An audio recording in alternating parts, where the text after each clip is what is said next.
Hello everyone, welcome back to my channel. We are hiding out in the bathroom again, looking at old magazines. I had a viewer ask me the other day, Jessica, why do you hide out in your bathroom to look at these? Well, the truth is, I cannot admit to my husband that I'm spending money on other people's garbage. So I hide in the bathroom, just like I did when I was a teenager. So anyway, today, we've already got a drinky going because we have a rated R episode.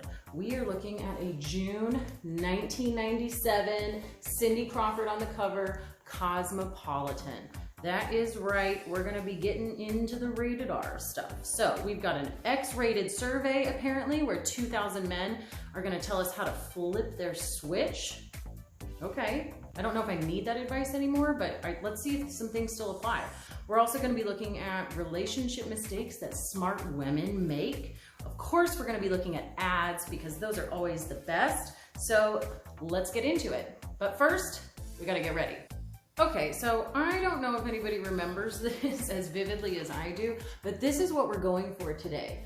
You remember that zigzag part? Like it wasn't okay just to let it naturally part or part it down the middle. You had to really zigzag it. And that was a job in itself that added at least 15 minutes to your morning routine. So let's see if we can pull it off. Okay, now she's got like big chunks working with the zigzag. And if I remember correctly, people used to do this with like an end of a comb to make it easier. I don't have that. What I do have is my finger. So we're just gonna see how this goes. See, it's just kind of like blah right now. Now I have naturally kind of wavy hair. Her hair is pretty straight. So I don't know how well this is gonna work out, but let's just give it a shot. Okay, so this isn't enough. So what I'm gonna do is we're gonna double down and we are gonna go all the way back to 97 and do some hair mascara. Do you guys remember this? I think blue is probably a pretty popular color. This gal she's showing orange and kind of a violet.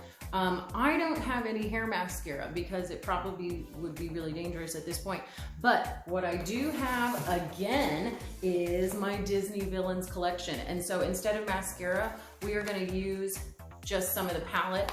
We're just gonna put it on the hair and pray to God that it doesn't dye my hair. So let's see what happens.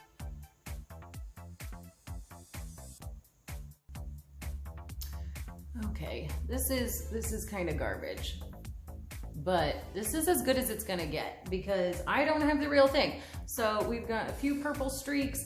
They aren't very prominent, but whatever. I mean, I don't really feel like I'm in 1997 yet, but this is as close as we're gonna get. So let's move on. Okay, so we're just getting into it and we have our first ad here that really brings back a personal experience.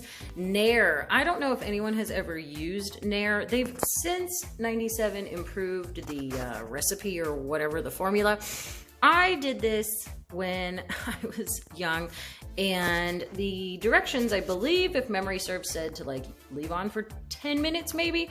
I had a lot of hair on my legs because I wasn't shaving yet. I was like maybe 10 years old. And so I left it on for probably 30 minutes. Definitely had a serious chemical burn. So make sure you follow the instructions. Oh my God, you guys, stop it. Curves without surgery. I'm waiting to show you because I'm trying not to bust out laughing. Who remembers these things? Goo, ew, ew, they were so weird. And you put them in your shirt and it made you look like you had boobies when you didn't have boobies. Look at these happy clients. Oh my God. I can't even. I knew somebody in my life who wore these and we just used to play with them all the time. Please bring these back, please. Here we're learning about Cindy's secrets. I would love to know what Cindy has to say about getting yourself beautiful. Here we go. What's the best hair trick you've learned from a stylist? She says she combs conditioner through her hair all the way to the ends and then she sticks it up in a bun and leaves the conditioner in until Monday morning, all weekend. Well, Cindy, I'm glad that you don't have to actually see people over the weekend like the rest of us do, but that's not gonna work for me, girl. Polo Sport, oh man, and this is one of those ads where you can like open it up and it smells. Let's see what it smells like. Okay, I'm ready for this. I'm ready to smell it. It is sealed, so we're gonna open it. Crack that open. Oh God, oh God. Oh, that smells like straight rubbing alcohol at this point. Wow, apparently the fragrances don't last on paper after several decades. Oh God, my nose is burning. That's terrible. Rembrandt Dazzling White. Oh my gosh. I remembered this because I begged my parents to get me this because I was like, I want whiter teeth. And my mom was like, hey, this is an advertising trick. They wear red lipstick and it makes their teeth look whiter. You don't need this. And so obviously I was like, okay, well then I need red lipstick. And she was like, no. Oh my, sir, sir. Let's see what movies were coming out this summer. We've got Batman and Robin in July, Lost World, Jurassic Park, My Best Friend's Wedding, Speed 2, Contact, and Con Air. Well, first of all, Batman and Robin, don't even bother. Oh gosh, look, this says, Val who? They're referring to Val Kilmer, obviously. George Clooney is the new improved Batman. Absolutely not. He was awful, and everybody here in 2020 will agree. That was a terrible decision. Out of all these movies, the only one, if you're in 2020 right now and you've seen none of these, the only one you really need to worry about is Con Air. That is required viewing. This was the year that The Fifth Element came out. God, I was obsessed with that movie. It had awesome music, great action. It was like sci-fi. And O-Girl here was hot as hell.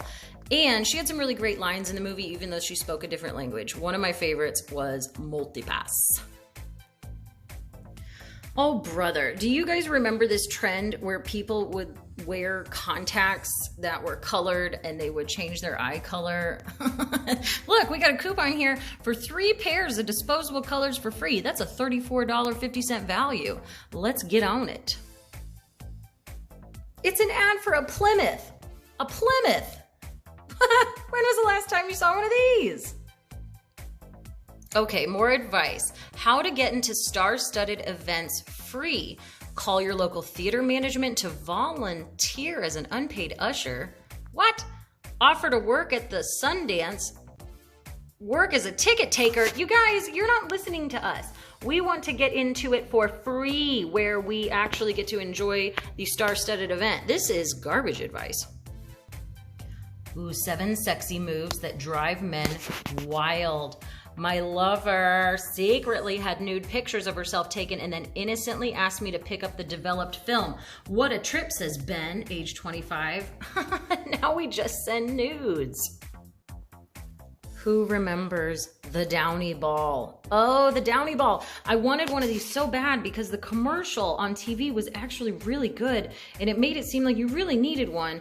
And I asked my parents, I was like, we need this, guys. And they were like, you don't even do your own laundry. And I said, I know, but we still need it. Please, sir. Oh, sir.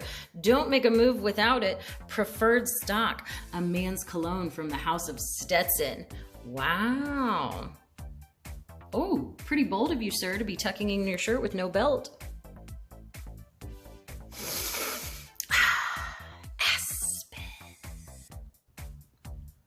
Cosmo always did a good job of trying to make sure that women were on top of their stuff as far as testing and birth control and being healthy and pregnancy tests. But here is where I take issue. The at-home urine test can't detect bladder infections often. You know what can detect the bladder infection? When you go to the bathroom. Do you guys remember these things? They were like little gel capsules that after you ate, you were supposed to swallow one and it was supposed to get rid of your bad breath. These didn't work. What kind of an ad for perfume is this? This is for Navy perfume. Oh, I'm sorry. I couldn't be bothered to dress up, so I just pinned this dress shirt to my regular shirt. All right, it is time for the Cosmopolitan sex-rated survey from over 2,000 men. So let's see what they have to say. Let's, okay, go braless, lighten up, come up and kiss him, scream, bacon the buff. Do you want these rolls or these rolls? Oh, wait, as I'm reading this is talking about tanning in the nude. I was way off. Bedroom bummers. Oh, they're turned off by lip hair, underarm hair, pierced nose, leg hair, smoking cigarettes, speaking baby talk, kissing with your morning breath. Oh no, I'm failing on that one. All right, thanks for the tips. Things that turn him on. 81% respond with they're turned on when you stare at his you-know-what in public. I'm sorry, how am I supposed to talk to you while doing that? All right, we've got America's Most Wanted Body Parts that people are paying for. Naomi Campbell's landmark legs. You could get calf implants and lipo for a total of $7,000. It's gonna take a lot more than $7,000 to make me look like that, guys. I don't know about you. Time for a Cosmo test. They are gonna tell us what kind of man he is based on his footwear. I am immediately drawn to these. So the experts weigh in, showing that he's a tough guy, probably lifts weights, but too much. Possibly belongs to a militia organization. What? Yes, because those white Nikes scream militia. Maybe it's just the camo. I don't know, but the shoes aren't doing it for me. Miss Piggy eating baked Lays is totally my vibe right now. Who remembers these? Try a psychic reading for free. Get 6 free minutes. That is not a long time. They're probably going to be spending that entire 6 free minutes asking you questions about your life so they can make up some lies about you. But you will get a free crystal with every call. It's a $24 value. Might as well. Here's more of those fake boobs. I can't even. Oh my gosh. Look, she looks great though. Good for you, sister. And to conclude this episode of the Cosmopolitan from June 1997, we've got some celebrity sightings. Do you guys remember when these two were dating and they started looking like each other? It was strangely, in some androgynous way, really, really attractive. I'm kind of digging it. I still don't like this. It's not working. Well, anyway, thank you so much for taking the time to watch my video, and I hope you enjoyed this episode where we talked about the Cosmo magazine. Not as rated R as I thought it was gonna be, but hey, that's okay. I did skip over some of the raunchy parts because I'm not trying to get blocked on YouTube. But hope you enjoyed the material. And as always, please, please, please like the video if you enjoyed it. Subscribe so that way you can see when our next video comes out. And make sure you hit the little bell so that way you get notified. Our next magazine should be coming out in just a few days, so stay tuned. Thank you so much. Bye-bye.